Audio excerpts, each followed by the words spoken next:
Brains over bronze. Today we're diving into the minds that move worlds, hack systems, outsmart villains, and bend reality to their will. I'm entirely sure you're entirely sure what I'm suggesting. From masterminds in lab coats to cold-blooded tacticians, these are the characters who made us pause and say, "Wow."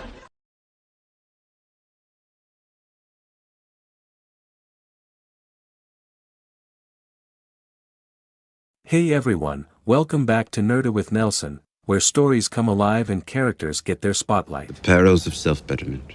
If you're into brilliant minds, intense strategies, and unforgettable intellect, you're in the right place. Am I starting to make sense? Without further delay, let's count down the top 10 smartest fictional characters in movies and TV series, and trust me, the number one spot might surprise you. May I see it? In post-war Birmingham, while others fought for scraps, one man played the long game, and built an empire with nothing but a razor-sharp mind and sheer will.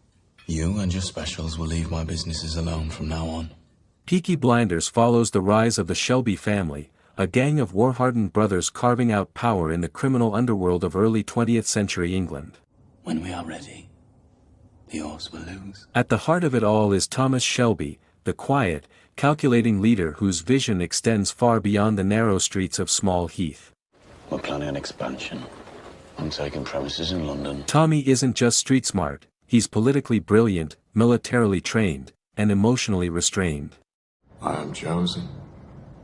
A former tunneler in World War I, he brings battlefield strategy into business and politics. We need a foothold at the southern end of the Grand Union. The Jews control Camden Town. He anticipates enemies before they make a move, often baiting them into thinking they're ahead. So you picked a fight with the Lees on purpose? Get yourself a decent haircut, man. We're going to the races. Only to flip the game entirely. My side of the bargain. But I will do it in a way that serves my purpose. Whether it's negotiating with the British government or outmaneuvering rival gangs, Tommy turns chaos into opportunity with terrifying precision. And I've formulated the only viable alternative. What makes Tommy Shelby stand apart is his emotional control. Drink the fucking wine. He's a man haunted by war and loss, yet he channels his trauma into icy composure. What exactly is it that you want, Freddie? He never shows all his cards, and his silence is just as strategic as his words. Yes. And when he speaks, every word cuts like a blade. Since when? My fucking wife took a bullet meant for me! Tommy transforms the Peaky Blinders from a local gang to a political force, moving through layers of society most men like him were never meant to enter. I'll continue. His intelligence drives every plot, every betrayal, and every power play. Where do you keep these things? He's the heart of the show's evolution from back alley crime to global influence. Cold, brilliant, and ruthless, Thomas Shelby doesn't just survive the game, he rewrites its rules. I've no limitations. In a world ruled by swords and dragons, one man wielded wit like a weapon and outlived them all. Brother has his sword, and I have my mind. Game of Thrones is a sprawling fantasy epic filled with war, politics, betrayal, and ambition. My apologies. In this brutal world, where power often belongs to the strongest or the most ruthless, Tyrion Lannister carves his own path, armed not with muscle or magic, but with intelligence, strategy, and biting sarcasm. You're a clever man, but you're not half as clever as you think you are. Still makes me more clever than you. Tyrion is a master of diplomacy, manipulation, and survival. I'm not Ned Stark. I understand the way this game is played. Ned Stark was a man of honor. And I am not. Threaten me again, and I'll have you thrown into the sea. Born into the most powerful family in Westeros but scorned for being a dwarf, he quickly learns that his mind is his greatest weapon. And a mind needs books like a sword needs a whetstone.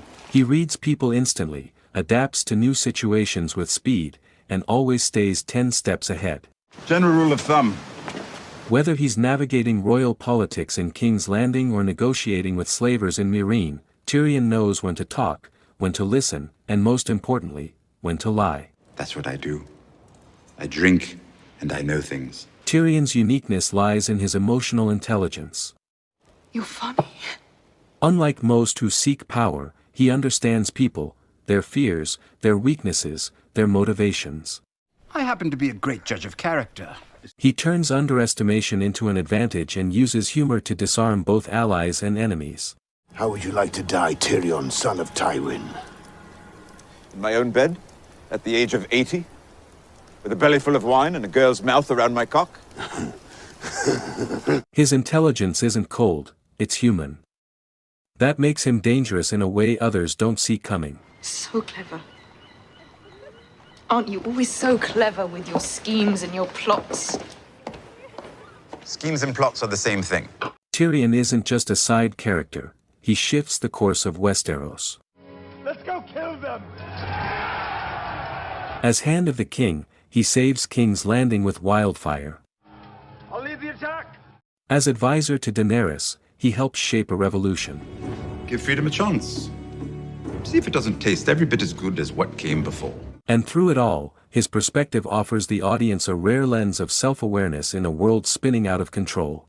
Easy to confuse what is with what ought to be, especially when what is has worked out in your favor. His intellect doesn't just help him survive, it keeps the entire Game of Thrones in motion. Quite good at being Hand, you know. You enjoy the game. I do.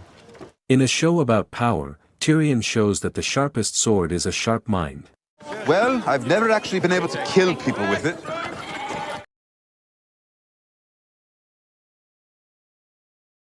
He built a machine to save lives. Her purpose has been constant. Then he vanished into the shadows, because even gods need to hide. Indeed. Person of Interest is a science fiction thriller about artificial intelligence, surveillance, and the moral complexities of using technology to prevent crime. I assumed there would be. At the center of it all is Harold Finch, reclusive, soft-spoken, and the man who created a super-intelligent AI known only as the Machine. I'm also aware that life, humanity, will endure whether or not my machine exists. Its purpose, to predict violent crimes before they happen.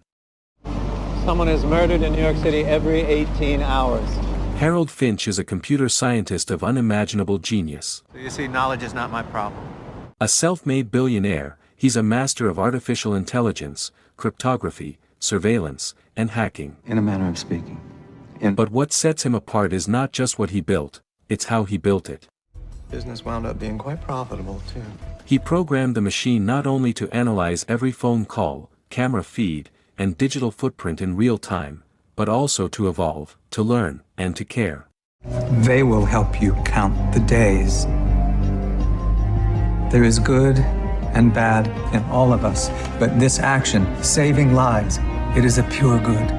Finch's mind doesn't just calculate, it creates ethics, boundaries, and self-awareness for machines. To protect and save humanity. What makes Finch unique is his blend of cold logic and deep moral responsibility. Now, for certain I don't, and neither do you. He could have used the machine for power, profit, or control, but he chose restraint. Then we go back to letting humanity determine its own fate. He believes in privacy, in freedom, and in not becoming the very surveillance state he warned against. The thing you do care about is money. So that's what I'm going to take from you. Your money. All of it. He hides in the background, lets others take credit, and avoids violence, even though he controls a tool that could rule the world. The same cannot be said of a world under your control. Without Finch, Person of Interest doesn't exist. I think you're a bored rich guy. He's the architect of everything. The war between rival AIs, the shadow government's pursuit, and the vigilante justice that defines the show. The machine sends us number clusters like this. There is some connection. So one of these four could be trying to kill the other three. Or they could all be victims, or all killers, or, as you say, all random. Either way, we need to move fast. His intelligence raises questions far beyond crime fighting. I'll settle for an intelligent question here. Questions about what it means to be human, to be watched, and to make choices in the age of machines. Two pieces trapped on a board. Harold Finch is more than smart. I was never terribly good at games. He's the quiet conscience of a digital age gone mad. Who am I? A man who sold the world. Only I charged them $1.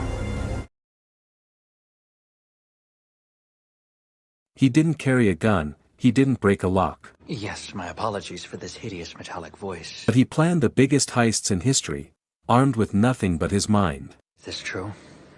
Money Heist follows a group of criminals who take hostages and lock themselves inside the Royal Mint of Spain, printing billions in untraceable currency. But behind the masks and the chaos stands one man, the mastermind known only as the Professor.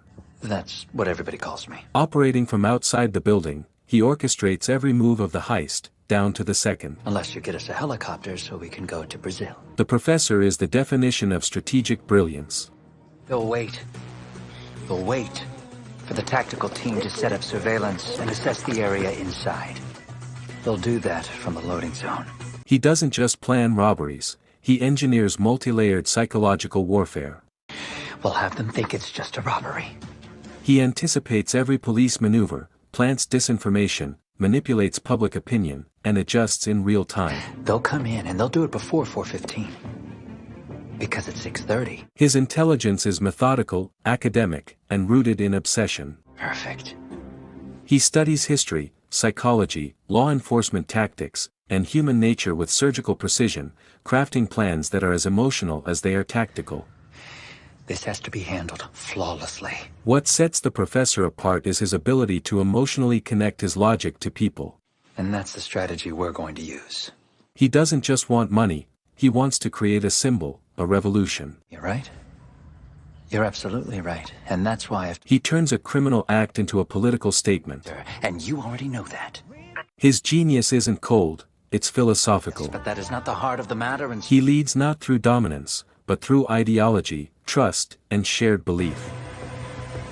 The Royal Mint of Spain. Every move is deliberate. Every silence, loaded. Good. Without the Professor, there is no story. In that case, I believe the polite thing to do is to introduce ourselves. He's the brain behind every twist, the one who turns impossible scenarios into winnable games. Well, I'm just an amateur. And when the plan goes off the rails, he improvises with calm brilliance, adapting faster than his enemies can react. Well, I do have a Trojan horse. His mind is the battleground, and no one ever enters it without losing. Why would I do that? The Professor is not just a criminal genius, he's a symbol of resistance, of intelligence weaponized for revolution.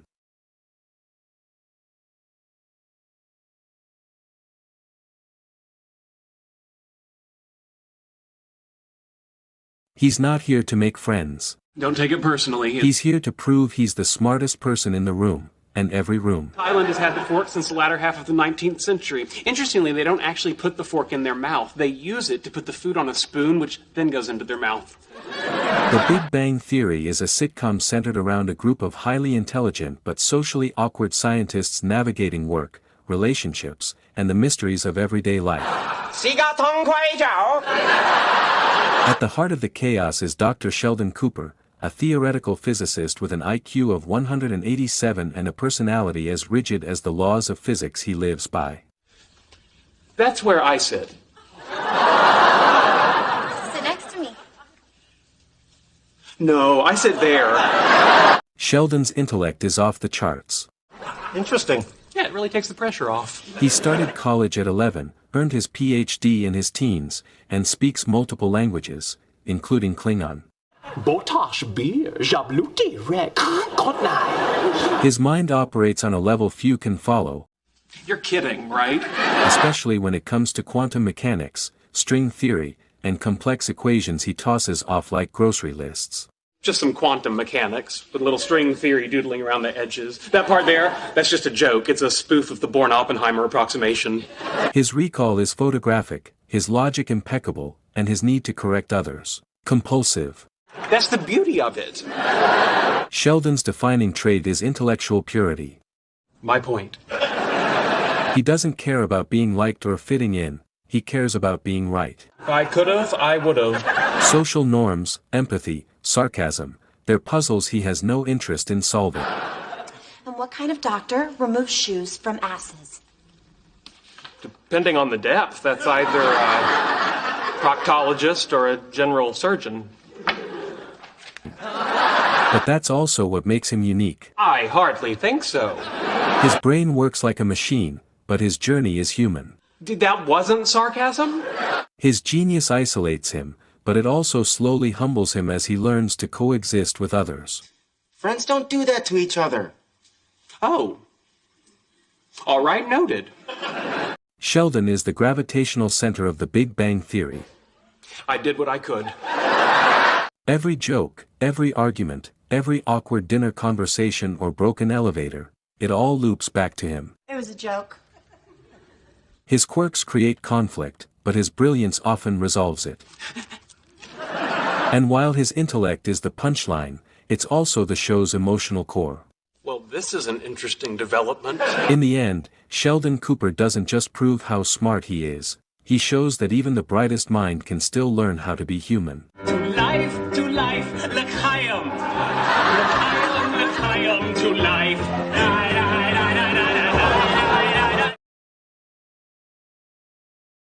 When his brother was sentenced to death, Michael Scofield didn't hire a lawyer, he designed a prison break. It's impossible. Not if you design the place it isn't. Prison Break kicks off with a desperate premise. Lincoln Burrows is on death row for a crime he didn't commit. I didn't kill that man, Michael. His younger brother, Michael Scofield, a brilliant structural engineer, gets himself incarcerated in the same prison, Fox River Penitentiary, with an elaborate plan to break them both out. You've seen the blueprints. Better than that. I've got him on me. What unfolds is one of the most intricately plotted escapes in TV history. They just don't know it yet. Michael's intelligence is razor-sharp, methodical, and deeply calculated. Not exactly. He's not just book-smart, he's an engineer of chaos.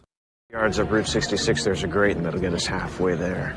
Before stepping foot in the prison, he studies blueprints, learns guard routines, memorizes behavioral psychology, and even tattoos the entire plan on his body in disguised code. His brain processes pressure like a computer, staying calm under impossible odds and solving problems in real time, even as plans collapse around him. There's myself with the pipes beneath. Make sure we can get through. What sets Michael apart is his adaptive intelligence under extreme pressure. It's gonna be smiling up at them. We'll have to fill it in. And we just dug that bitch. All we need is a piece of plywood and a couple inches of that fast-setting concrete on top of it. The carpet guys will never know there's anything beneath it. And the night we break out, we'll just smash through with a sledgehammer. He doesn't just plan, he improvises flawlessly. As soon as it gets dark, we go. Night? Pretty clock, that's only 60 minutes. 60 minutes to get over that wall and as far away from here as possible. Whether it's forging alliances with dangerous inmates or manipulating prison systems on the fly, he sees connections and possibilities where others see dead ends. Well, okay. Let's get on it. We've only got a couple hours to get... His empathy also sets him apart. He's not ruthless by nature, but principled, even as he walks through hell to save the people he loves. He's a good man. Michael is the soul and engine of Prison Break. Good to know. Every twist, every conspiracy, every daring escape is born from his mind. You were right. As the show evolves from a simple escape into a battle against government corruption and shadowy organizations, Michael's intelligence becomes more vital, and more burdened. What's the plan, huh? He's not just the man with the plan. Contingencies. He's the man who is the plan. I'm working on it. And that makes him one of the smartest, most compelling characters ever written for television. It's a good story. He doesn't care if you like him, he only cares if you're dying, and whether he can solve you like a puzzle. Gift or something. Sometimes the best gift is the gift of never seeing you again. Okay, all right. House MD is a medical drama like no other. Hello, sick people and their loved ones. At its core is Dr. Gregory House, a brilliant, misanthropic diagnostician who leads a team at Princeton Plainsboro Teaching Hospital. Come on, Weenie, she's in a cast. But House isn't your typical doctor. Quality. Thank you. He doesn't wear a white coat, doesn't follow protocol, and he absolutely doesn't care about bedside manners. Don't worry, it's treatable. Being a bitch, though. Nothing we can do about that. House is a diagnostic genius, the Sherlock Holmes of modern medicine. When you were a kid, you had a close relative who had a chronic disease, probably your sister. You saw all the attention she got while you were left alone, ignored. And it really seriously screwed you up. You have aplastic anemia. He tackles the rarest, most baffling medical mysteries, often solving them with a combination of obscure knowledge, ruthless logic, and complete disregard for hospital rules. Randomly stab the temporal lobe and hope you hit the right spot. I'm only going to take little tiny pieces. Till what? Till I find the problem. Or you kill him. No, I'll keep going even if I kill him. He sees what others miss, thinks what others are afraid to consider, and cuts through lies with surgical precision. Right. And it screws up your bone marrow, and then? Neuropathy. Painful tingling in the fingers and toes. And what do you suppose happens after that? Hair loss. The bad news is, your special boy is doing drugs. No, he's not. Ecstasy? No. Toys with Dan and Mike. You know what they cut that stuff with? His memory is exceptional, his reasoning brutal, and his instincts, though unconventional, are almost always right. Yeah, I read the sign. What makes House uniquely brilliant is his relentless need to know the truth. Yes, it keeps me up at night. He doesn't just treat symptoms, he interrogates them. Lovely. He believes everybody lies, and his job is to dig through the lies to get to the real diagnosis. Your daughter has Vibrio vulnificus, courtesy of a few scrumptious oysters on the half shell. I didn't eat any oysters. Thus proving that she did. Boy, that's neat. His sarcasm, cynicism, and painkiller addiction often mask his brilliance, but at the heart of it, his mind works like a scalpel, cutting through the noise to find answers no one else can. But who knows? Maybe I'm wrong. Maybe I'm too stoned to tell. House is the show. Every episode is a chess match between life and death, with him at the center, playing by rules only he understands. Oh, yeah. His intelligence drives the narrative, challenges his colleagues, and forces the audience to confront uncomfortable truths about morality, medicine, and human nature. Is it still illegal to perform an autopsy on a living person? He's not just solving diseases, he's exposing people, including himself. Cheers. In a world full of doctors, Gregory House proves that brains, not charm, save lives. Smugness is easier to maintain. And that wraps up the first segment of our countdown of the top smartest fictional characters. Thanks so much for watching this far, I really appreciate you sticking with me.